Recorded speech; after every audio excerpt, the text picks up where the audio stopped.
Sitting आमदाराला त्या पक्षाला ती सीट दिली जाईल. 2-2:30च्या दरम्यान जागा वाटप पूर्ण. दसऱ्याच्या मुहूर्तावर जागा वाटप होईल. हवेत हवाई सुंदर हलत नाही, पण एसटीत किती हलेल बघा. जे पाकिटातून द्यायचे ते 3,000वरून देतायत, तेच रिटर्न गिफ्ट मागतायत. भाजपात अवकळा आली आहे. 2 राज्याची निवडणूक सुरू असताना त्यांना महाराष्ट्रात का येऊन बसावं लागतंय? कोल्ड प्ले शोचे 2,500चे तिकीट 3 लाखांना विकलं जात आहेत. हा स्कॅमच आहे. सामान्य तरुणाईला हा शो बघायचा आहे. सर,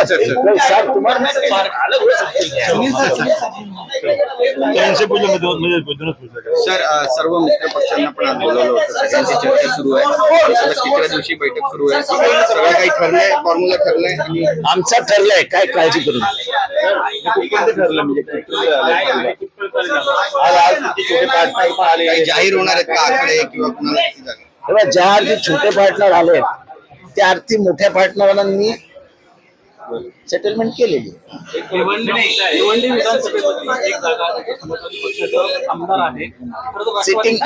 सिटिंग आमदाराला सीट दिली जाणार याच्यात कुठलीही शंका नाही. तुम्ही ज्या सीट बद्दल बोलताय ती भिवंडी ईस्ट आहे आणि ईस्ट मध्ये समाजवादी पार्टीचा आमदार आहे. ती अर्थातच सीट त्यांना देणार.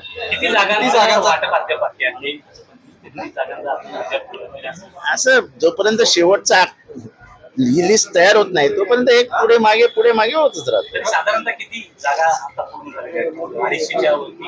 200 250च्या आधीमध्ये हा होता. कधी पर्यंत पूर्ण जागा वाटप डिक्लेअर केलं जाईल?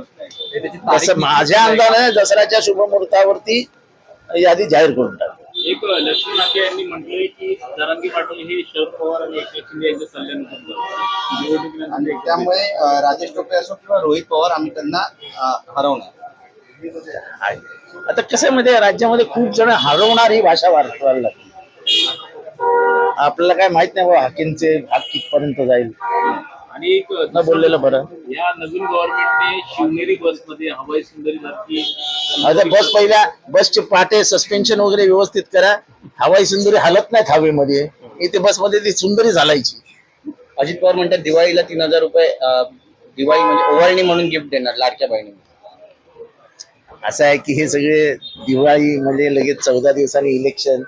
ते 3,000 पाकिटात द्यायचे, ते 3,000 असे द्यायचे. त्याच्यात काय मोठे यांना मतं विकत घेतल्याशिवाय काही जमणारच नाही.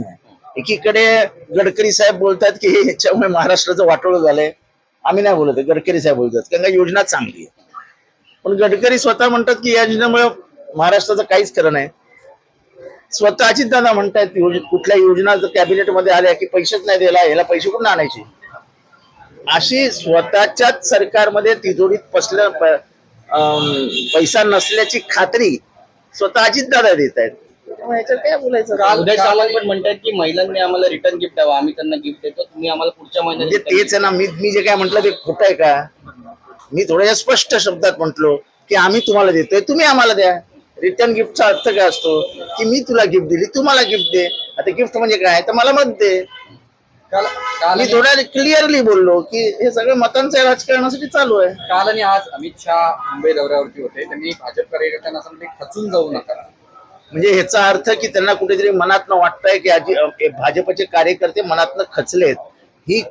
म्हणजे हे कारण देणं हे महाराष्ट्रासाठी खूप इशारा देणार आहे की भाजप मरगळलेल्या परिस्थितीत भाजपमध्ये एक अवकळा आलेली आहे आणि 2 म्हणजे 2 प्रमुख राज्यांमध्ये निवडणूक चालू असताना अमित शहांना इथे येऊन बसावं लागतं. हे महाराष्ट्राच्या दृष्टीने खूप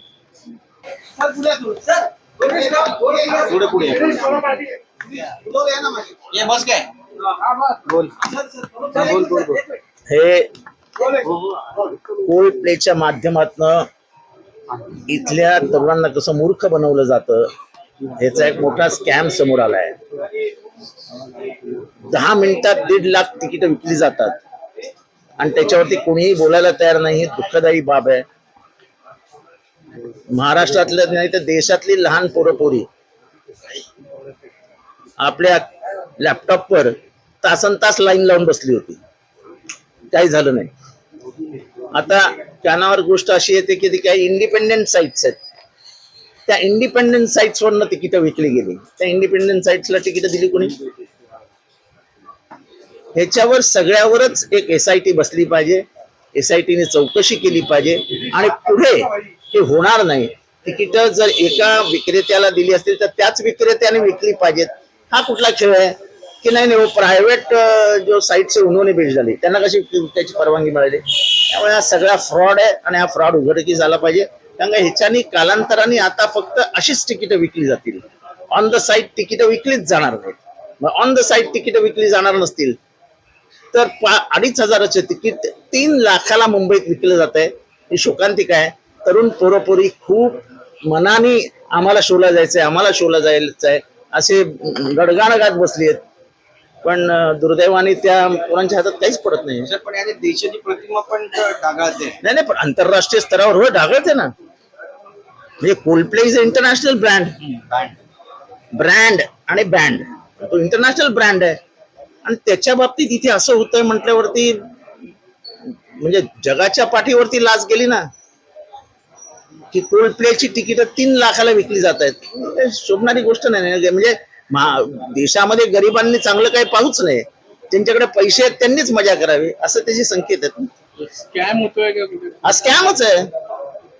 हा स्कॅम आहे.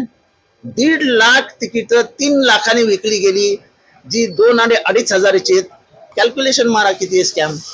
सर हिंदी में जानना चाहेंगे कोल्डप्ले के जो टिकट है उसकी ब्लैक मार्केटिंग चल रही है, क्या कहना चाहिए? देखो ऐसा है कि बुक माई शो के पास ये टिकटें बेचने के लिए दिया था. लोग यानी यहाँ की जो तरुणाई है, यहाँ के जो